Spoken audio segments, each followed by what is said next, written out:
Kazi mjomba, tutafute kahela kidogo tununue chakula tule mjomba. Kwani ulikuwa na shida gani mjomba? Mjomba wale yule mjeshi alikuja hapa kukuulizia. Mjomba na wewe bwana. Yule kijana sio anaitwa Tulimjeshi ndo aliyekuja hapa. Yule Tulimjeshi bwana alikuja hapa, alikuwa kuna kazi nilikuwa nataka nimuunganishie huko afanye kazi mjomba. Kwa hata usijali kabisa mjomba. Yaani wewe kuwa na amani tu mjomba.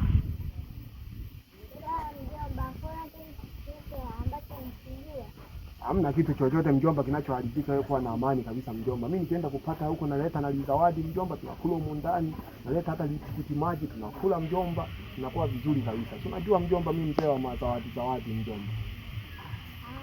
Alafu mjomba nikwambie kitu kimoja, leo kae huko ndani, toke kabisa sawa? After shot alafu mjomba. Alafu mjomba unasikia? Leo kae kabisa huko ndani, toke kabisa mjomba sawa?